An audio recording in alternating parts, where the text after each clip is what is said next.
Good morning guys! Welcome back to my channel! So ngayon guys ay another episode ng ating routine dito sa Malaysia. Sa ating buhay-buhay. So ngayon mga madam, I wish I just had a YouTube channel so that I can comment on your videos. yung bata just wake up directly get the tablet. Not even drink water. I wish I could just go and have a account on YouTube and So ngayon mga madam, getting ready na. I'm going out mga madam. Maglalakad lang ako muna papuntang pharmacy. Kasi bibili muna ako ng gamot para kay Lola. So, ayan. Kumukutitap ang ating sala dito, banda. Hindi pinapatay mula kagabi. Ayan, si Gabi nag-i-enjoy dyan. So, babay na ni Mami. Si Mami working first. Kiss Mami. Come on. Ate, hablipstick na. So, maglalakad muna tayo mga madam. Sandali na. Kasi, para makatipid tayo sa Grab kayo. Namay ako mag-Grab katapos ko magbili ng gamot. Kailangan kong magbili ng gamot mga madam kay si Lola nagkasakit. So, half day lang ako ngayon.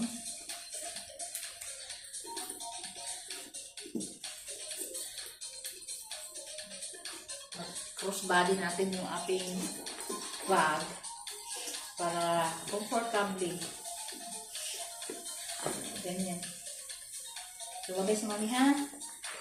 Tapos may dala po akong para kay ate. Christmas gift ko kay ate. At saka gulay. Yung ano lang naman mga bad, yung ano lang naman, yung pinaglumaan ko lang naman na bag, yung binibigay ko sa kanya. So, pupunta na tayo. Ala, masyado man tong ano yung light. Uy, oh yan. Anong nangyari sa ano ko? Hanapin ko muna yung susi. Hindi man ako naka-ready. Uy. Kailangan ko maglakad. Hindi na lang ako mag-umbrella mga madam. Morning pa naman. Naka-sunblock naman ako eh. So, ano yung susi? Dito. Lagi kasi kami nakakandado dito mga madam sa bahay. Hindi pwedeng hindi nakakandado para iwas nakaw. Kasi may mga masasamang loob talaga dito na bigla na pumapasok sa bahay. Kaya maganda yung magdoble. Anak! Mami, go now. Kung magchinilas lang din ako, hindi na ako magsapato siguro. Para madali lang ako ba rin. Ito na lang yung pambahay ko, chinilas ang suotin ko. Parang sumisikip na eh. Ang dumi-dumi oh. Okay lang yan.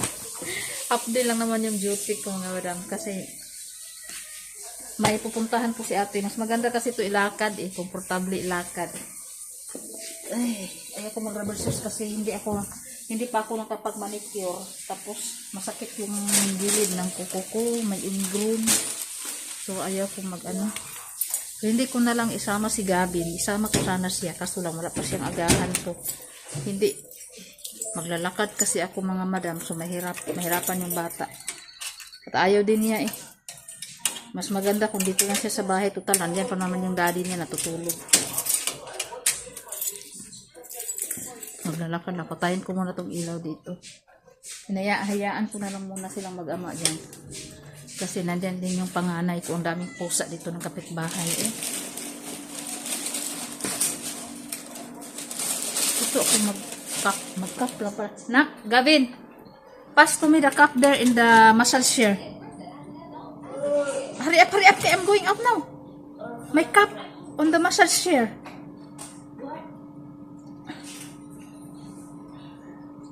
Mag-cup ako mga madam kay mainit pala.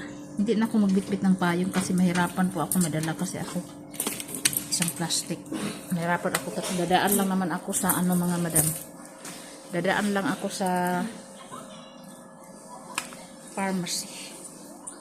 Ang ganyan. Gustuhin ko man din mag-sunglass kasi sabal ba? Masyadong madaming nakakabit sa mukha mo. Ang sabal talaga. Okay pa naman yung mata ko. Kaya pa naman yung sand. So let's go mga madam. Maglakad na tayo. Yung bag ko nakatiwangwang. Close ko muna yung bag ko.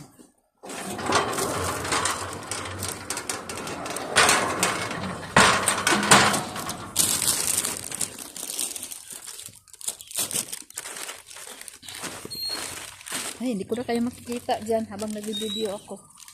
Sobrang silaw ng araw. Ang harap-harap. Nakaharap talaga sa akin. So, ayan. Anuhin ko lang kayo mamaya. Balikan ko lang kayo mamaya, mga madam, no?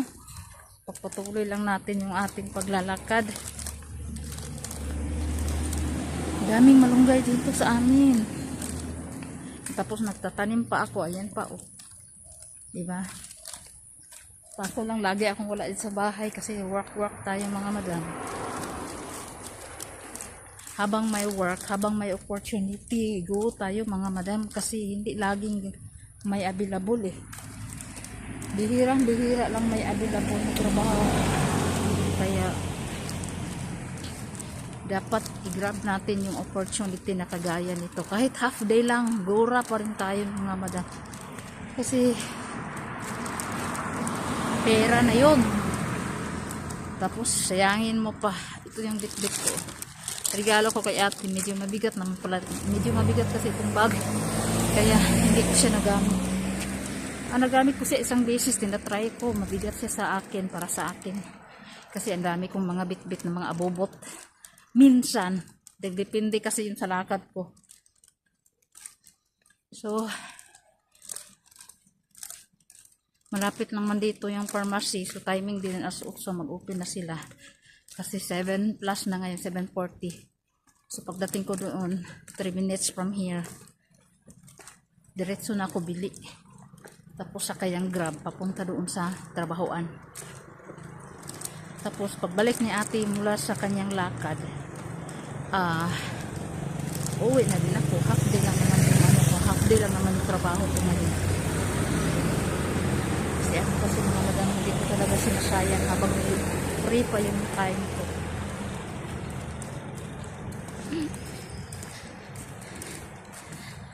Yan si ate. Ang sarap talaga ilakad ng ganito ba, yung mga crocs ba na mga tsinelas. Kasi hindi masakit sa paa. Parang nagbabounce ka lang.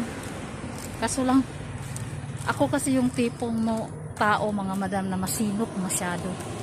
Alam niyo yung pag hindi pa sira yung gamit ko, hindi talaga ako bibili ng bago. Kasi nanghihinayang ako, mabubulok lang sa lagayan yung mga, ang dami kong sinilas, yung mga simpleng sinilas, yung pangbahay. Pero sinusuot ko yun sa lakad. Hindi ako maarte, mga madam. Basta nakadamit lang ako, okay na go. Dati kasi naranasan ko yung high heel ng high heel, kahit may baby ako, nagha-high heel ako. Ganun. Siguro dala yun sa kabataan. Kasi bata pa, 20 to 30 ako. Ganun ako eh. Mahilig ako sa high heel hanggang dumating yung lockdown. Yung mga high heels ko, hindi ko na nasuot kasi wala ng mga event, wala ng mga lakad. So na, dumating sa punto na tinatapon ko na yung lahat kasi na-expire. Kaya sayang din. Kaya mula noon, na-realize ko, ang dami kong na-realize nung nag-lockdown. Maraming mga bagay-bagay, mga gamit na nasasayang. Kaya hindi ko na lang, binago ko na lang ngayon. Hindi ko na ginagawa ngayon. Dahil nga sa ganun. Nandito na tayo sa crossing, going to highway, mga madam. So, let's go to the pharmacy. Malapit na ako dito sa pharmacy niya.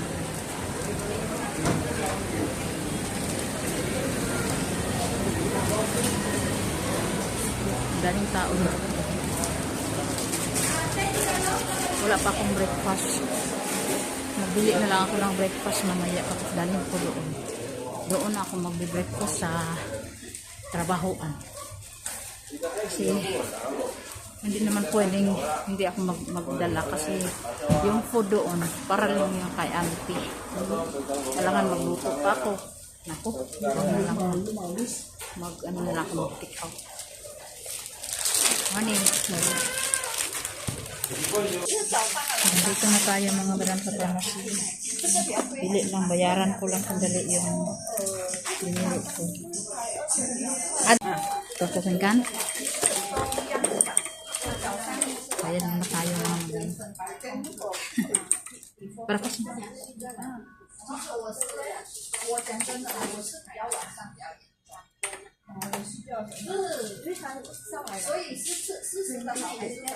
Hindi na ako ng 4, isa sa akin, 3 kay auntie.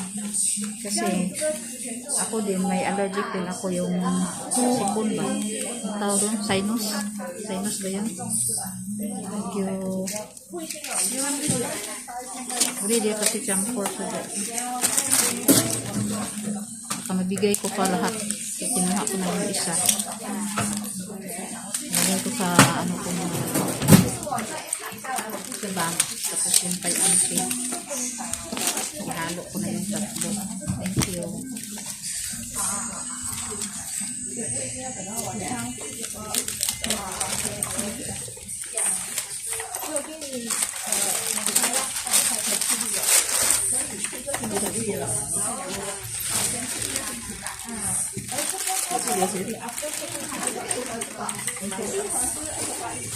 Ang daming customer, mga madam, aga-aga pa.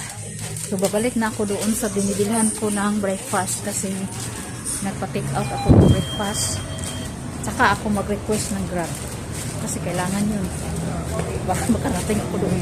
Kasi pag maglakad ako, mga madam, maabutin tayo ng 2 oras maglalakad. Medyo malayo-layo din yung mainit pa. Kaya dito na tayo.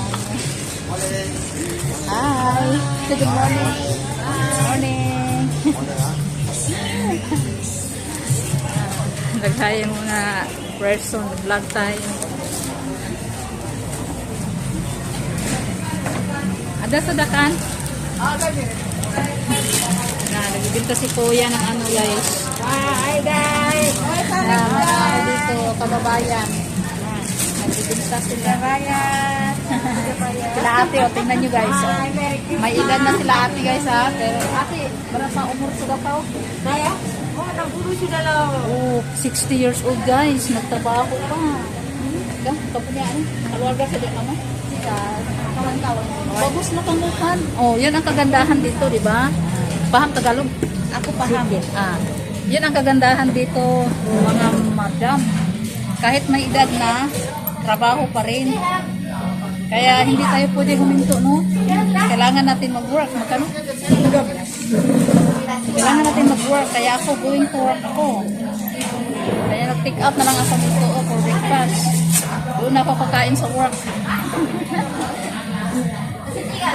Hala, naiwan pa yung patay. Naiwan yung isa ko cellphone. Hindi ka di rumah lagi. Nandun sa charging. Okay. Yan na. Never mind. Dito muna madam nga madam. Dito lang muna yung ating vlog. Guys, welcome back.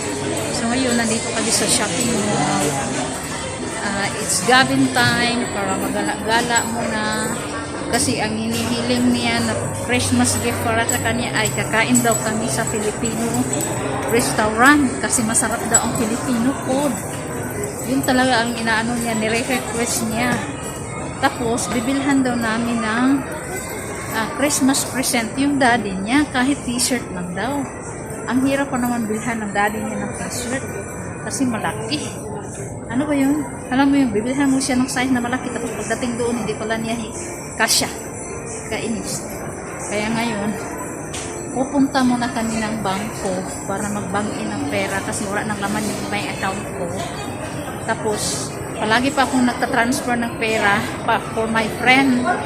Kasi nagpapasuyo siya, magpa-transfer ng ganito. Tapos, binigyan niya sa akin cash. So, yung mga binabayad niya na cash sa akin, ibabalik ko na naman sa bangko para makapag-transfer na naman ako ulit. Dihingal ako guys. Ay, pangdagdag lang po itong vlog natin ngayon kasi para may pang-update tayo sa mga ganap ngayong araw. So, kasi itong bata na to guys, para na si Dora Explorer. Si Duro Explorer. Dala-dala ang kanyang backpack na ang laman ay tablet. Yo, wala tayong dalang tripod kaya kamay-kamay lang muna tayo. dumidiretso kami sa ano. Ayan, iba na naman. Bagong open na naman na gold smith dito guys. Ang mahal ng ano pa rin. Ang mahal ng mga per grams ng mga ano, alahas. Ayan. Ang daming gold ulit. Bagong open guys. Pero mahal. Marami na talagang mga tindahan ng gold ngayon. Kasi sobrang mahal ng gold. Tumataas lalo ang value. Ay, how I wish talaga mayroon akong sariling tindahan. Hindi naman masama ang mangarap guys. Libre naman eh. So, ang pangarap ko talaga guys ay magkaroon ako negosyo na may tindahan ako ng mga gold. Alam niyo yun? Yung parang ganon. Kasi passion ko talaga yung natitinda ng mga gold guys. Yung mga tinda-tinda, dyan ako magaling. Dyan yung passion ko eh. Yung pagtitinda, yung kumikita ako, ganon. Pero dahil wala pa tayong kakayanan, siguro pag ibigayan ni God, hintayin na lang natin. Kasi pag ibigayan ni God guys, darating yun. So ready naman tayo. Handa naman tayong magtanggap. At handa na rin tayong, ha? Kahit maliit lang, ganun. So yan guys, malapit na kami sa bangko. So mag-bank-in naman ng pera guys para hindi ko magastos yung pera na hindi naman sa akin. So lumabas kami ng mall kasi doon po sa likuran yung bangko. Napapagod ako pag walang tripod. Naiwan na naman yung tripod ko sa bahay. Kainis. Nilagay ko naman dito yung sa bag. Naiwan na naman yung ganito ako pag maglakad-lakad. So akala nyo guys walang mga nanglilimos dito. Ayan. Nanglilimos sila guys. Mga badyaw yun. Maraming badyaw dito guys. Makasana all ka na lang ako eh. Minsan pag nagigipit talaga ako sobra. Parang feeling ko siguro sa tabi na lang ako sa badyaw. Para easy na lang ako manghihingi. Pero ang tanong, may bibigay kaya sa akin? Mga judgmental ang mga tao eh. Tinitingnan nila yung katawan mo, yung kuplito ka pa ng kamay at paa. Tapos hindi ka naman nila bibigyan. Ganon. Wala din. Ay, natatawa na lang ako sa kalukuhan ng utak ko guys. Kaya dito sa bangko guys, mag-bank-in muna ako. Bye-bye.